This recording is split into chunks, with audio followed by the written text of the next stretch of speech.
Hi viewers.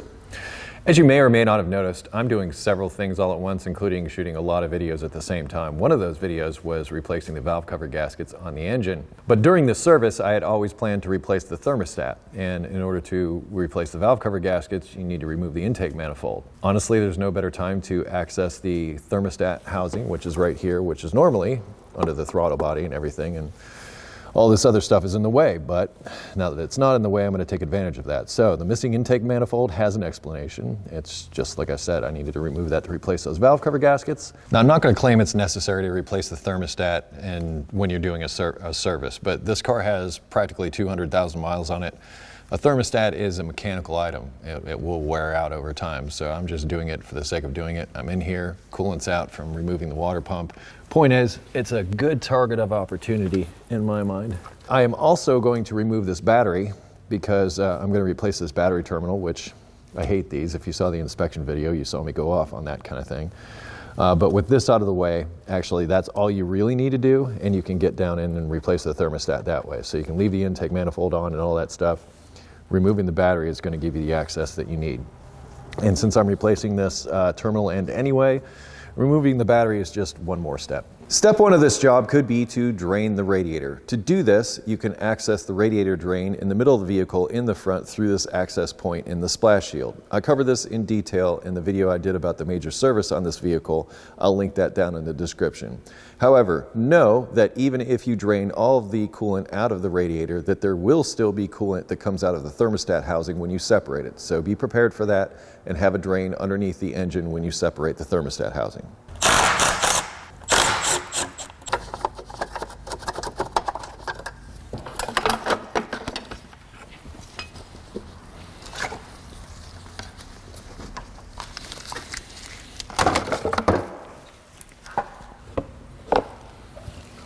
This harness is going to be kind of in the way. There's a 10 millimeter that holds it at the top of the transmission here. In order to release this, because that fastener isn't enough, there's a little clip over here. If you push it to the side, you'll be able to lift it up off of there.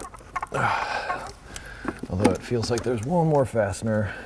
Well, actually, it's another one of those clips. This one is down here where the fuel line goes in to the intake. If you really want to see this close up, I did a video about replacing an engine in one of these cars, and it's more clear in that one. But just know there's another one back there. Both of those unclipped. That should give you enough movement with a harness to like fish this out of here, which really we're just after quite literally 3 fasteners. I'm going to start by, there's a ground, an all-important ground on top of the thermostat housing. It's 10 millimeter. I believe this is the ground for the fuel injection, so if you forget this ground, it's not going to start.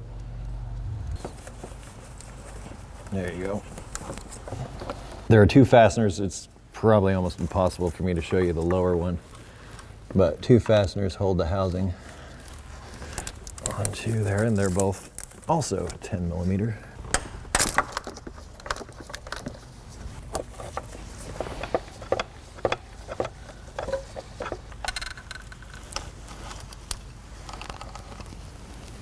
There it is. This one's kind of obvious and the easiest one to get.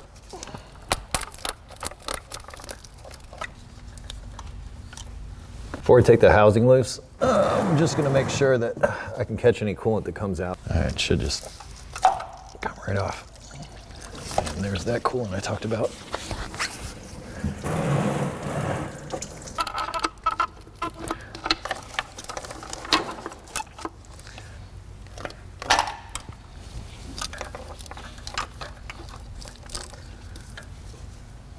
I'm using an original equipment part. I recommend you do the same, and you could leave it in there for 200,000 miles if you're worried about justifying the cost. And gasket has the little bleeder thing at the top. That's also where this goes, right here. And it just sort of goes around the outside of the thermostat like this. It's split in the middle.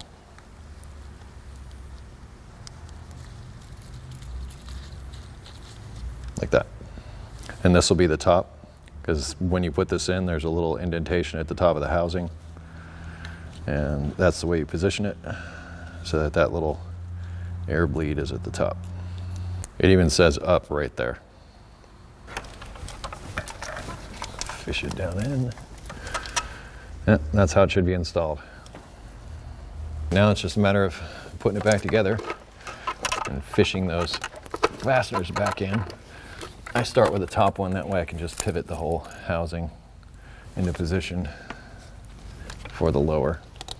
Usually the radiator hose sort of knows where to go. But yeah, that lower one, that's your challenge.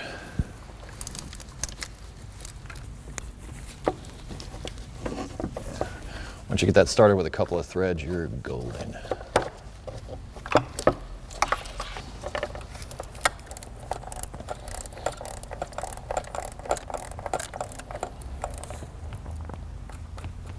Let's not forget the all-important ground, reconnecting that.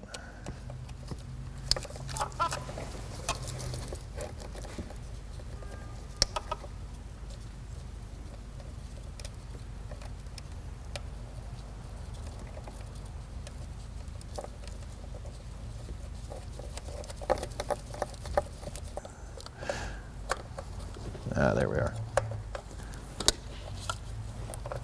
Excellent. Now I'm going to clip this harness back into place. And all you got to do is just slide it back down on the clips.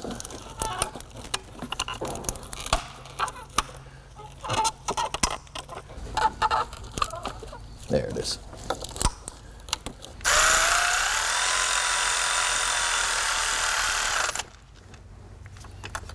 And that will almost conclude the thermostat replacement on the Honda J Series V6.